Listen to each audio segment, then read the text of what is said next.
حضرت عمر رضی اللہ تعالیٰ عنہ کا دربار لگا ہے۔ ایک شخص کو پکڑ کر لوگ لے آتے ہیں کہ شخص نے ہمارے باپ کو قتل کر دیا۔ حضرت عمر رضی اللہ تعالیٰ عنہ نے پوچھا کیا ماجرا ہے بھائی؟ اس نے کہا جی واقعی میں ان کے باپ کا قاتل ہوں، لیکن میں نے قصداً قتل نہیں کیا۔ ہوا یہ کہ میں ایک مسافر ہوں، جا رہا تھا، راستے کے اندر سبز چراگاہ تھی، میرا اونٹ بھوکا تھا، اس چراگاہ میں داخل ہو گیا۔ اس کے بوڑھے باپ نے پتھر اٹھایا اور میرے اونٹ کو مارا، اس کی آنکھ نکل گئی۔ مجھے بڑا غصہ آیا، میں نے وہی پتھر اٹھا کر اس کے باپ کو دے مارا، لیکن وہ ایسے ٹھکانے پہ لگا کہ اس کا باپ فوراً فوت ہو گیا۔ میرا قصد اور ارادہ نہیں تھا، لیکن بہرحال میں اس بات کا اقراری ہوں کہ میں نے اس کے باپ کو قتل کر دیا ہے۔ آپ جو حکم سنائیں میں اس کو قبول کروں گا، لیکن میں ایک مہلت مانگتا ہوں کہ میرے دوست، میرے بھائی کی کوئی رقم میرے ذمہ ہے، میرے پاس اس نے امانت رکھی ہوئی ہے اور وہ مجھے پتا ہے کہ میں نے کہاں چھپا کے رکھی ہوئی ہے۔ اگر آپ فیصلہ کر دیتے اور میری گردن کاٹ دی جاتی ہے تو وہ امانت جو میں نے رکھی ہوئی ہے سنبھال کر کے، میرے علاوہ کوئی جانتا بھی نہیں ہے، تو وہ اس تک کون پہنچائے گا؟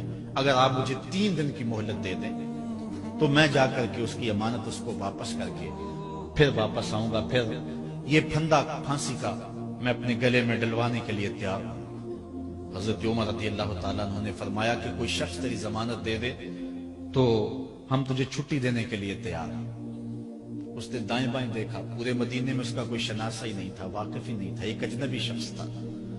حضرت ابو ذر غفاری کھڑے ہو گئے، کہا حضرت عمر میں اس کی ضمانت دیتا ہوں۔ ضمانت دے دی گئی، وہ چلا گیا۔ تیسرے دن وعدے کا جو وقت تھا، لوگ جمع ہو گئے، دربار لگ گئے، ابھی تک آنے والا نہیں آیا۔ لوگوں نے کہا ابو ذر تو نے غلطی کی ہے، ایک اجنبی کی ضمانت دی اور ابھی تک وہ نہیں آیا۔ اور میاں صاحب فرماتے ہیں ایک بار جو بھائیں اڑ جاندے ہو پھر کدی نہ پھنستے نے۔ ظاہر ہے وہ چلا گیا، واپس تو نہیں پلٹ کے آئے گا، اسے پتا ہے کہ آگے سیدھی سیدھی میری موت ہے، تو تم نے یہ کیا غلطی کی؟ خیر آپ نے فرمایا کہ اگر وہ نہ آیا تو یہ پھانسی کا پھندا میرے گلے میں ڈال لینا، لیکن بہرحال میں نے اس کی ضمانت دی۔ کچھ عرصہ بیتا کہ دور سے گرد و غبار اڑتا ہوا دکھائی دیا۔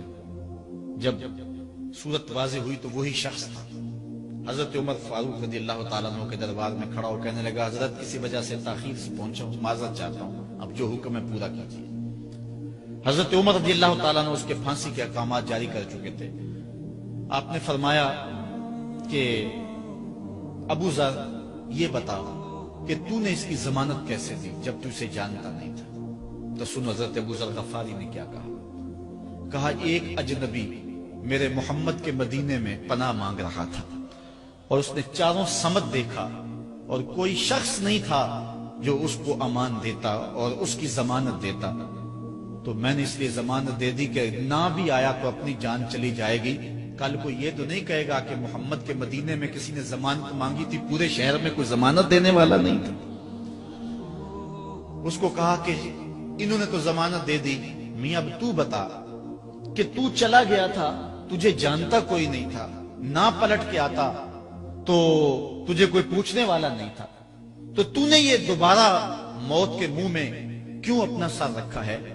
تو اس نے کہا کہ میں نے کہا کہ ایک اجنبی کی ضمانت ایسے شخص نے دی ہے جو مجھے جانتا بھی نہیں ہے، اور اگر میں نہ گیا تو لوگ قیامت تک اجنبیوں پر بھروسہ نہیں کریں گے کہ اجنبی یوں سلوک کیا کرتے ہیں۔ تو حضرت عمر رضی اللہ تعالیٰ عنہ اس کے پھانسی کے احکام جاری کیے، تو جن کے باپ کو قتل کیا تھا وہ بیٹے کھڑے ہو گئے، کہنے لگے تاریخ کی کالک ہم اپنے منہ پہ ملیں گے، ہم بھی اپنے باپ کے قاتل کو معاف کر دیتے ہیں۔